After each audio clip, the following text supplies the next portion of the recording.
Na minha opinião, empreender é exatamente o que você recusa fazer. Como foi empreender aos 17 anos? Oiê, sejam bem-vindos ao LV Talks. Eu sou a Letícia Vaz e esse podcast é um podcast sobre negócios, marketing, redes sociais, gestão, coisas que deram certo, coisas que deram errado durante 11 anos empreendendo. E hoje, pela primeira vez na minha vida, eu vou fazer um podcast falando sobre a minha história. Nunca tinha feito esse episódio. E é um episódio difícil pra mim, gente. Já regravei ele 3 vezes. Vocês acreditam? Porque eu fico pensando se eu não tô sendo subjetiva demais, devaneando demais. Mas eu acho legal quando a gente é mais vulnerável e abre coisas do nosso passado e coisas que aconteceram, enfim, na nossa vida. Porque eu acho que muitos de vocês podem se reconhecer e podem se identificar e podem olhar e falar, nossa, a Letícia também passou por isso. Nossa, então, ok, tô indo pelo caminho certo. Uma grande dúvida que eu sempre tive quando eu tava empreendendo era entender se eu tava indo pro caminho certo. Será que tomar essa decisão, fazer essa escolha, se manter aqui é o caminho certo? Porque hoje, com a quantidade de informação, quantidade de internet, de coisas que a gente tem tantos caminhos pra seguir, que às vezes a gente vem, aí a gente segue 2 meses nesse caminho. Aí a gente fala, ai não, mas a outra menina tá seguindo por ali. Aí ela troca. Aí ela vai mais 3 meses pra aquele caminho. Aí ela fala, não, mas eu acho que não tá funcionando tão bem. Aí ela vai pra outro caminho. E aí quando você não tem consistência naquele caminho, você não consegue ter um resultado. Porque é como se você tivesse construindo uma casa. E aí, a casa nunca fica pronta, porque você sempre parte pra outra casa, pra outra construção. Então, eu gosto muito de ser muito estratégica. Então, hoje, se eu tivesse conhecimento que eu tenho hoje, eu pensaria muito em questão de financeiro, planejamento de negócio, o macro mesmo. O macro do meu negócio para entender o volume de mercado, se o mercado ele é grande, se o mercado ele é pequeno para o produto que eu estou ofertando, o quanto de investimento eu tenho, minha diferenciação, minha vantagem competitiva, minha margem de lucro, meus canais, né? Quais são os canais que eu posso vender? Entendendo tudo isso, eu definiria um canal, uma linha, né? E eu iria nessa linha. 6 meses, 1 ano, 1 ano e meio. Pra gente acabar essa casa, entendeu? A gente sobe, cobre a casa, depois a gente faz acabamento. Se você sobe as paredes de uma, aí você fala, ixi, mas eu acho que não ficou legal. Aí você vira pra outra, você acaba se perdendo. E isso é o que eu vejo que vários empreendedores fazem. E isso é uma coisa que eu nunca errei muito na minha vida, tá? Mas isso eu nunca errei. Eu sempre fui uma pessoa muito consistente. Então, eu demorava muito pra tomar uma decisão, mas quando eu tomava essa decisão, ela era muito consistente. Eu seguia muito firme naquela decisão. Tanto que a maior parte dos negócios que eu comecei, quase nenhum eu mudei de direção. Teve um que eu mudei de direção, teve um que acabou nem nascendo. Era um café. Que eu vi, eu, montei o plano de negócio, eu tava super animada, foi muito emocional, assim, tava super animada, nanana. Fui. Aí a hora que eu sentei pra colocar esse negócio no ar, assim, não colocar no ar porque não tava tudo pronto ainda, mas realmente aportar o dinheiro, eu pensei, cara, eu acho que eu vou ter uma quantidade de trabalho muito grande para um mercado muito pequeno, porque o meu café era muito nichado, e para uma concorrência muito grande e uma dificuldade de vantagem competitiva, porque eu ainda não tinha tantos maquinários e tantos diferenciais competitivos.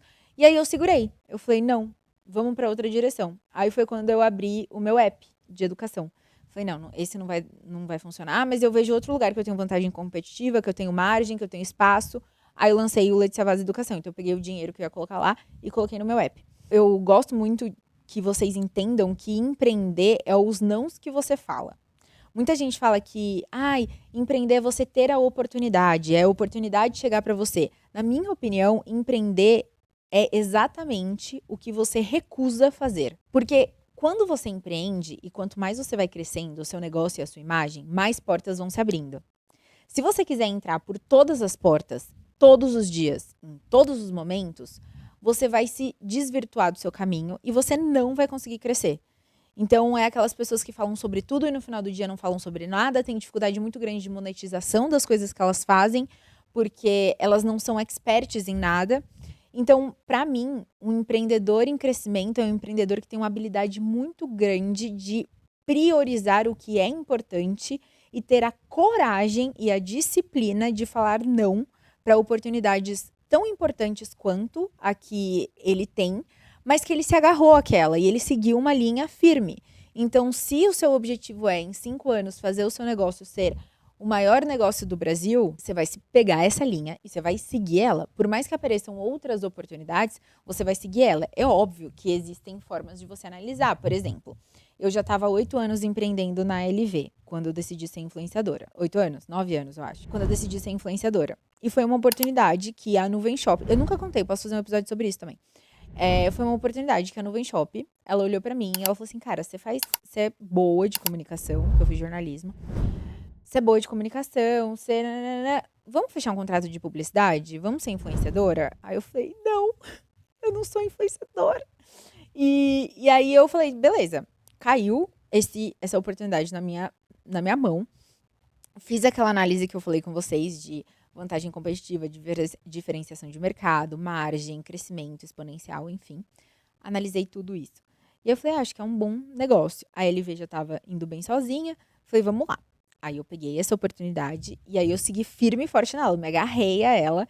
E hoje eu tenho muitos contratos de publicidade, porque durante 3 anos eu me agarrei a ela. Aí agora que já está consolidado, a gente vai para educação, enfim.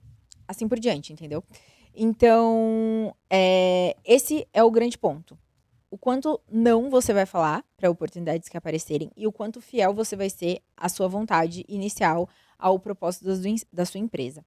Então, pra gente começar, eu não sei quem aqui já conhece a minha história. Desculpa se eu estiver sendo redundante, porque eu mesma não aguento mais. A gente tem uma piada interna no time de publicidade. Toda vez que eu sento pra dar uma entrevista, a pessoa começa. Ô, Letícia, tudo bem? Como que você começou? Aí eu vejo as boquinhas mexendo atrás. Aí tá todo mundo assim. Eu peguei R$ 500 emprestado do meu pai e fui no Brás comprar roupa. E aí eu vendi na faculdade. E ninguém aguenta mais essa história. Mas como eu não sei quem tá aí do outro lado me escutando ou me vendo, né, no Spotify ou no YouTube, inclusive, já deixa o seu like, já avalia 5 estrelas no Spotify, deixar o like, compartilhar, né, por favor. Como eu não sei quem tá me escutando, eu vou dar um overview geral. Bom, comecei a empreender com 17 anos por necessidade e desespero. Então, não, eu não era visionária, eu não era a pessoa incrível, super inteligente, que veio de várias gerações de empreendedorismo. Eu só era desesperada. Por quê? Eu moro em Bragança Paulista, interior de São Paulo. E eu sempre quis fazer faculdade de jornalismo na Casper Libero, desde os meus, juro, 6 anos de idade. Eu passava na Avenida Paulista e eu falava, eu vou estudar aqui, eu vou estudar aqui, eu vou ser jornalista.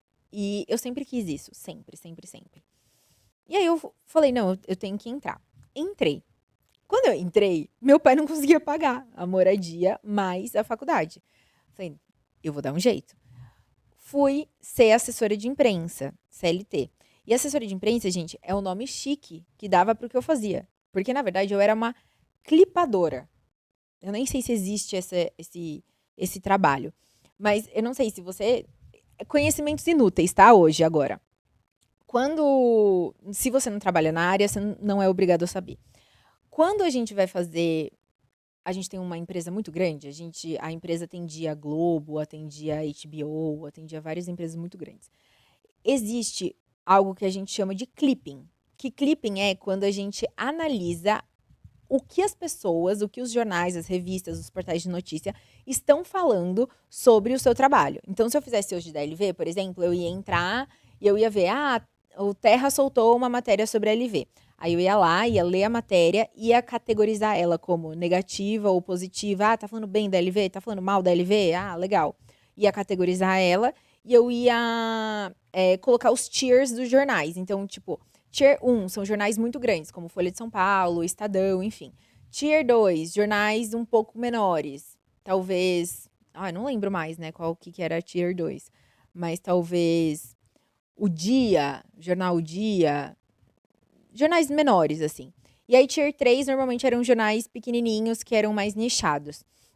E aí, eu não era... Quando eu falo, eu era assessora de imprensa, eu só falo na mídia, tá? Pra vocês, eu posso falar a verdade. Eu era clipadora. Eu ficava lendo as matérias e falando, essa daqui falaram isso. E aí eu atendia a Globo e atendia a HBO. E aí a Globo era o maior caos, porque eu tinha que ler que estavam falando sobre todos os atores da Globo. Então, tipo, se algum ator se envolvesse em polêmica, eu tinha que ler todas as matérias da polêmica do ator, pra ver se estavam falando bem ou mal. qual que era o nível de mensagem, qual era o impacto disso dentro da produção. Eu fazia clipagem de todas as produções da Globo. Então, novela, jornal. Gente, juro, era um caos. E eu trabalhava de sábado e domingo e eu entrava às 6 da manhã. Então, eu trabalhava... eu não lembro exatamente se eu trabalhava quarta, quinta, sexta, sábado, domingo, ou porque eu trabalhava de domingo, eu trabalhava só quinta, sexta, sábado, domingo. Eu não lembro, mas eu trabalhava das 6 até, tipo, trabalhava 8 horas, aí eu saía. Cuidava da LV nesse meio tempo, então fazia foto lá no apartamento, fazia foto, respondia e-mail, cuidava das redes sociais, e à noite eu ia pra faculdade. Então eu fazia isso, assim, todos os dias. E aí foi um momento da minha vida totalmente desesperada, porque eu tinha que fazer dar certo. E aí eu acho isso muito genial, assim. Eu sei que é muito sofrido, é muito doído quando a gente tem que sofrer pra uma coisa dar certo, mas quando a gente tem tudo muito fácil, a gente tem um budget muito fácil, a gente tem o dinheiro para investimento muito fácil, a gente perde a criatividade e a gente perde um pouco do sangue no olho. Eu falo isso por mim hoje. Hoje eu tenho um budget de ações, tanto para a Letícia Vaz influenciadora, quanto para a Letícia Vaz palestrante, quanto para a LV. E aí hoje é óbvio que às vezes a gente tem que quer contratar pessoas que não cabem no nosso budget, quer fazer ações que não cabem, e aí a gente tem que dar um jeito e rebolar. Mas a maior parte das coisas é tipo assim, quero fazer isso, então vamos contratar uma pessoa responsável que vai fazer ABC, ela vai mandar o relatório pra gente, a gente vai olhar, vai falar, aprovar isso, negar aquilo, passou o cartão e tchau. Então, você entende o quanto é, entre muitas aspas, mais fácil? Quando você não tem o dinheiro, cara, não tem essa de contratar uma pessoa, não tem essa de vou trazer 3 opções. É assim, ou vai ou não vai, entendeu? E isso foi um dos grandes diferenciais. E eu vejo muitas meninas hoje que estão começando um negócio e que eu fico muito feliz. Eu olho e eu falo, cara, essa menina é muito parecida comigo. E, e aí eu vejo esses movimentos de negócio e eu vejo meninas que têm esse sangue no olho porque elas estão dando tudo de si. E durante um momento da sua vida, você tem que dar tudo de você. Não tem como eu virar hoje para a Letícia, de 17 anos, e falar assim, viu, não trabalha CLT, ou não foca na LV, ou descansa tal horário, ou não precisa fazer tanta foto, não precisa fazer tanto conteúdo. Cara, era isso que eu tinha na época. Só que, ao mesmo tempo, eu sempre defino duas coisas, né? Porque, assim, é muito legal que a gente trabalhe, é muito importante que a gente dê tudo da gente, mas durante um período. E aí eu defino duas coisas. Ou uma meta por tempo, ou uma meta por situação. Então, eu quero comprar um carro. Então, eu vou trabalhar nesse ritmo até eu bater essa meta. Eu tenho disponibilidade de dar tudo de mim com 2 anos. E aí, durante 2 anos. E aí, eu lembro que muita gente falava assim pra mim, Letícia, agora é a hora que você é jovem, agora é a hora de você se dedicar, porque depois você não vai ter a mesma energia. E eu falava que era balela, gente. Eu falava, tipo, imagina, você acha que com 28 anos eu não vou ter energia? Gente, muda completamente, juro por Deus. O que eu fazia com 17 anos, de virar à noite, de pegar, enfiar as roupas num caminhão, levar para Oscar Freire e depois voltar de madrugada, passar a madrugada arrumando para no outro dia receber cliente. Hoje, se eu olhar para essas, eu nem vou me pôr nessa situação porque eu sei que meu corpo não aguenta, entendeu? Então, isso eu acho que é uma coisa que diferencia muito as meninas novas, porque elas têm essa ânsia de fazer acontecer e essa energia mesmo de juventude, de ter energia para fazer as coisas. Então, se você é novinho e tá me escutando, cara, agora é a hora de você dar tudo de si. Depois você vai poder descansar, tá bom? E aí também eu acho que tem 2 pontos muito importantes, que eu sempre falo. É óbvio que a gente precisa trabalhar, mas é óbvio que a gente precisa ter algum tipo de equilíbrio. Não dá pra gente só trabalhar o tempo todo, né? Isso vai adoecer como eu me adoeci. Eu passei 4 anos, assim, 4 anos da minha vida trabalhando num ritmo insano. E aí chegou no 5º ano, eu não queria mais. Eu olhava pro negócio e eu falava assim, cara, eu não quero mais isso da minha vida. Que é isso? É muito difícil pra mim. Tipo, é muita energia. Tudo era muita coisa pra resolver. Era muito problema. E aí, ao invés de eu ter esse ânimo e essa vontade, eu acabei querendo não ter mais, sabe? Então, encontrar esse equilíbrio é muito importante para que não aconteça isso com você. E aí eu tenho 2 formas de fazer isso. Primeiro é com meta de tempo e segundo é com meta de física ou uma meta objetiva, vamos dizer assim. Então, por exemplo, eu quero comprar um carro, eu quero comprar um apartamento. Então, a minha meta de trabalhar nesse ritmo é até eu atingir essa meta. Quando eu atingir essa meta, eu vou remodelar minha estrutura de vida para não trabalhar esse tanto. Ou prazo, né? Vou trabalhar durante 2 anos, tipo, muito puxado, para conseguir depois descansar.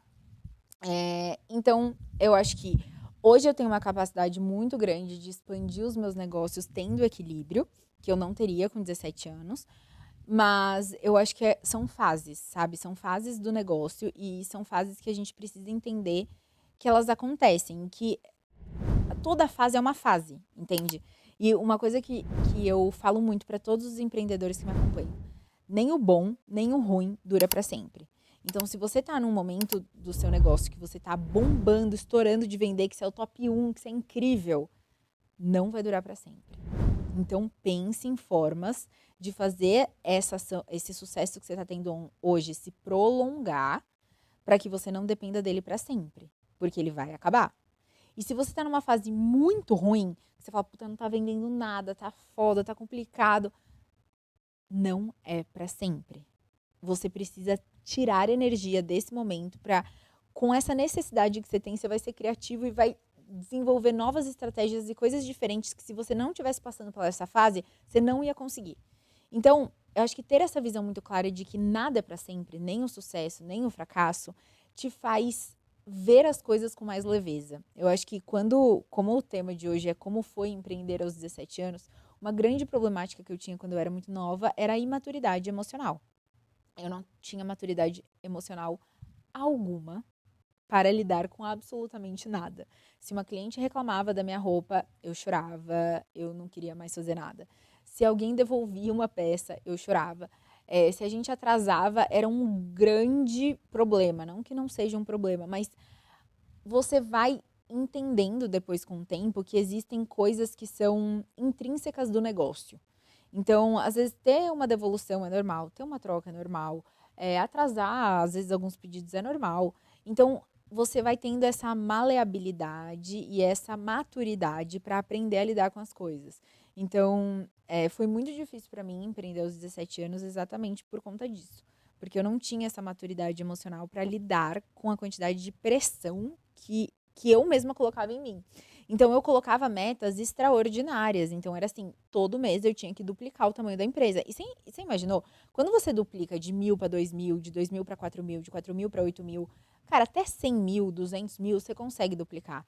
Agora, vai bater 1 milhão e no mês seguinte bater 2 milhões. É impossível. E aí eu começava a colocar uma pressão tão grande em mim, de querer sempre estar e ser mais, que teve uma hora que eu falei, cara, eu tô querendo fazer isso pra quem? E aí foi até por isso que eu acabei diversificando os meus negócios, porque eu via que a dificuldade que eu tinha de fazer um negócio escalar de 1 milhão para 2 milhões era muito maior do que eu tirar um negócio do zero e fazer ele faturar 1 milhão. Então, por que eu não tenho vários negócios que eu faço todos eles faturarem 1 milhão por mês? E ao invés de querer focar toda a minha energia em um único negócio, que vai ser muito mais difícil eu faturar de 2 para 4, de 4 para 8, enfim.